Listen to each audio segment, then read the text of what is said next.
name is Mallory, and today we're going to talk about effects and effects processing. Effects processing describes the electronic manipulation of audio signals. In a larger sense, audio processing involves anything to do with how audio is stored, edited, or enhanced. But today we're just going to talk about a common type of musical modification called effects. Effects come in a lot of different forms and go by a lot of different names. Often the word effects is just represented by the two letters FX. You may have heard the term effects unit or pedal, or perhaps seen a pedal board covered in small units of varying size and color. Each pedal has a different name and desired effect, and musicians often spend years crafting the perfect board for their individual sound. Guitarists and bassists are most likely to own a pedal board, but keyboard players often utilize these on their instruments as well. But really, anyone interested in changing how audio sounds can find a use for different types of effects. Every type of musician can utilize effects, but not every effect needs a pedal. In the digital age, nearly every effect can be replicated with software, both prior to and after recording. At the end of this video, I'll show you some free apps that you can use to try out all different sorts of effects sounds. But first, we're going to have to ask some questions about what exactly it is that we're going to be affecting. What exactly is sound? How do we edit it? Sound waves are vibrations that displace the air, and our interpretation of those displacements on our eardrum is what we know as sound. There's a lot more science behind how some certain sounds are known to us as music, and there's a lot more, much more complicated science behind how those sounds are represented to us electronically. What we do know, and what I can tell you now, is that the electronic representation of sound is called audio. As early as 1957, scientists were using computers to create synthesized music, and from that technology comes the basis for all digital processing that we know today. Originally, effects came from the earliest guitar amp technologies available to musicians. In the 40s and 50s, amplifier companies like Gibson and Premier started experimenting with built-in reverb and vibrato to enhance and magnify the sound of the guitar. With the invention of the electronic transistor in the mid-1900s, effects moved from the vacuum tube-powered amp to tiny plastic or metal stop boxes, what we know today as pedals. Pre-computer and pre-transistor, all effects were analog, meaning that in addition to the original signal, a signal running analogous to that signal would be edited in accordance with the desired effect.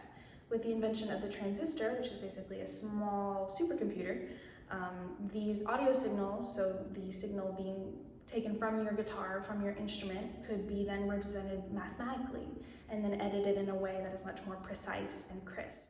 You can think of it as the difference between digital photography and analog film photography. Digital photography is less expensive and more accessible, but film has a charm to it that can't be replicated digitally.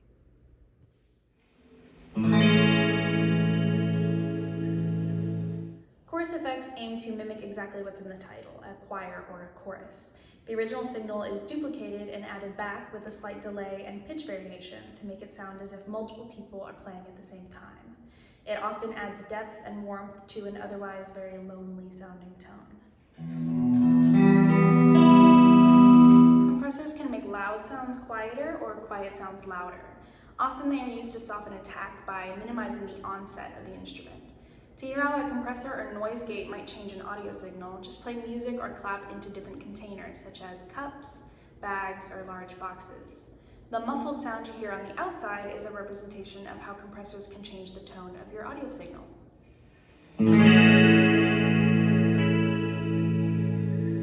Reverb effects mimic the echoes present in spacious rooms, like halls or churches. This involves creating echoes that fade away in volume. To hear how reverb enhances or changes audio, just put yourself into different sized rooms and hear how the size of the space affects your sound. Delay or echo effects are similar to reverb, but instead mimic the real-life reverberations or echoes that exist in nature. The main difference is that the produced echoes can be spaced apart manually and don't necessarily have to fade away in volume. Depending on whether the signal is analog or digital, delay can add a natural effect or an intentionally artificial sounding copy. Distortion is created by clipping an audio signal, therefore changing the waveform or how it looks. Usually in softwares online, you can always look at the waveform. Fuzz pedal is a type of distortion that turns the audio signal into nearly a square wave. A fun way to mimic how a fuzz pedal will affect your tone is to play an instrument or sing into a fan.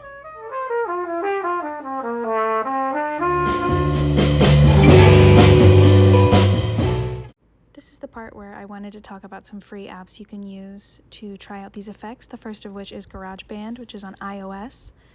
I've already gone in and recorded a guitar loop that I like, and I'm going to add some effects onto it. I've already added a bunch of reverb, and I'm going to compress the sound a little bit so you can hear what that sounds like. I'm going to change the size of the reverb. I think club sounds nice and spacious. Another cool thing you can do in GarageBand is quantize whatever you've played. So if your guitar riff that you've played in the app is just a little offbeat and it's bothering you, you can go and correct it.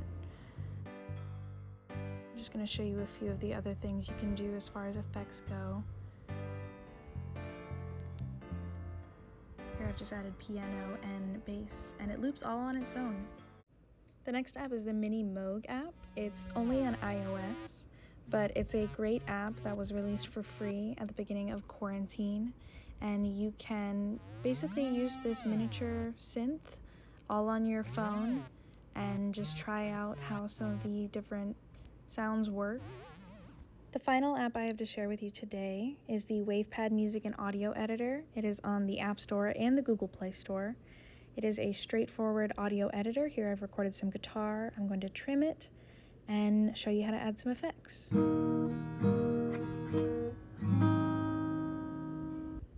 Good. So in the effects tab, I'm going to go and select vibrato.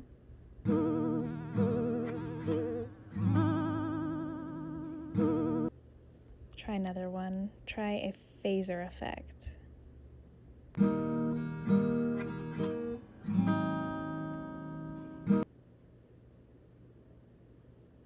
Try a wah sound. So this is a good way to try out a lot of different classic guitar pedal sounds. There's even an option to chain these effects, so it's kind of like creating your own little pedal board. Here I've added a chorus and then a phaser and a tremolo. Let's see how that sounds. Probably awesome.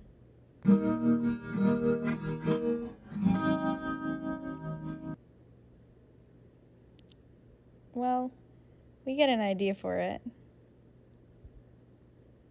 Here's a compressor.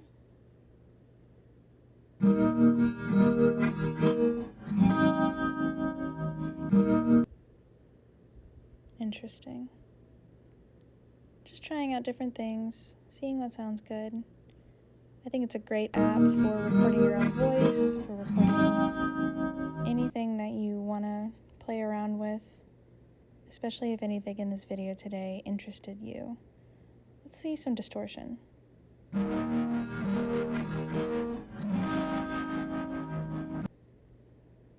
like that a lot. See how small the waveform got? Let's add some high pass. This is just another form of distortion, editing the wave.